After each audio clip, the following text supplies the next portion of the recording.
I'm gonna give you some TBI updates and whatever else I end up saying. Who knows? It's a mystery for all of us. Also, sorry, Stella is chewing on a bone.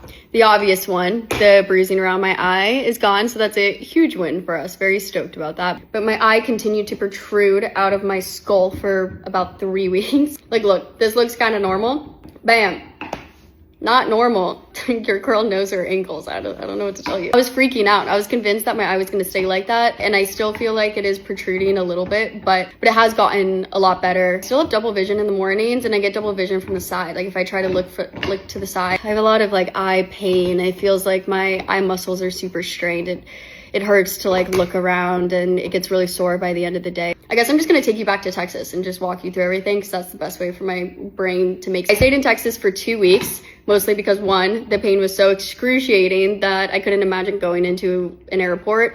Also, I had a follow-up with a neurologist there, and there wasn't a neurologist in San Diego that could take me in the time span that they recommended I go to a follow-up. So I stayed there, and it was freaking rough. I broke out in a full body rash that was like extremely itchy. It was probably medicine related. I still have it a little bit, but it's definitely not as extreme. There's still some like ringing in my ears, which is a bummer, but when I'm extremely distracted, I don't notice it, and it's like definitely going down. Saw battle sign for the first time. That's kind of cool. It's kind of hard to talk about all this stuff. One of the hemorrhages I had was in my maxillary sinuses, and I have zero sense of smell, and which means I have zero taste. Can't smell anything.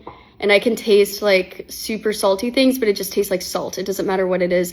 And same thing with sweet. I think it's why I have been obsessed with like milkshakes and ice cream is because it's like super sweet, but it just tastes like granulated sugar, but it's like very satisfying. My skin isn't loving that aspect of this, but my soul is, I guess. The 2 weeks I was there was just like a lot. I was trying as hard as I could to hide like the way I was feeling about everything, but I would get like super sad, and then one moment I'd be kind of happy and really grateful that everything was okay, and then the next moment I would experience just like this feeling of anger, and I'm not an angry person, so that was like really weird. I have never really experienced anger to that level before, of wanting to just like throw things and scream. That's not really like my default for being in pain, whether it's like emotionally or physically. So that was like a whirlwind. So when I came home, I kind of just hit this like wall of, not physically, I hit this like wall of depression. And listen, I'm no stranger to depression, I'll tell you what, but yeah, at first I was kind of just like really upset, and my depression likes to have a little sidekick of guilt, of feeling like everything could always be worse, or other people have it worse, so like why the fuck are you like sitting here all sad? And that usually like plummets me into pretty bad depressive episodes. So yeah, the past week has been like really hard to get out of bed and be motivated to do anything, to like shower. I mean, if you deal with depression, I'm sorry, and like, you know what I mean. I kind of felt like the roller coaster of emotions were kind of gone, and there was just kind of like nothingness. It was just kind of gray and bleak. I sleep a lot, like 12 hours a night, sometimes take a nap during the day. The dread of waking up in the morning kind of hasn't gone away. Like every morning since the incident, I have woken up with the worst headache. At first, the pain was just like all consuming. Like I couldn't really localize where the pain was coming from. Just my entire head wanted to explode. And now I have some like localized spots where I just get like a sharp stabbing pain, specifically like the back of my head, right where my neck connects, is like pretty painful. And that's like a pretty consistent pain throughout the day. And then I kind of get like a little stabbing pain here. I have a ton of sinus pain, so I get like a lot of really bad headaches. Keep track of like if and when I take medicine, otherwise I forget instantly if I did. I'm definitely taking them way less. Like at first I was taking it every like 2 to 3 hours or whenever I could, and now it's like every like 4 to 5 hours. So all of that combined with like the physical pain and knowing that my brain is functioning on a lesser level than normal.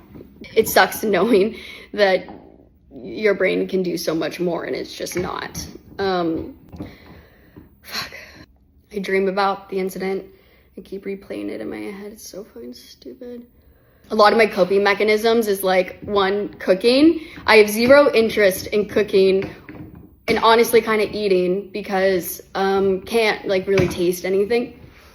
And then some of my other coping mechanisms are like physical activities that like I cannot do. Neurologist in like Austin, Texas told me that like I'll be lucky if I can start like snowboarding in February, and that was like just like kind of made me cry on the spot. And it sounds like so stupid, but it's like the one thing that kind of like carries me through the year. So that's a bummer. I didn't even know if I wanted to or was going to talk about the whole depression thing, but it is like it's probably like the biggest part of healing right now. I'm okay. I'm gonna be okay. And I'm really looking forward to this being over. On a brighter note, I had some fun researching all about my little diagnoses. You can Google it, or you might know what they mean. Didn't really realize the correlation between smell and taste. That's a really fun thing to read into if you're curious, or maybe I'll just tell you about it sometime. That's all the updates this little bruised brain can come up with. Thank you to everyone who has like had me in their thoughts and have been reaching out. It like genuinely like is carrying me through this. Ending on a good note, Stella wants to say hi. Stella, come here.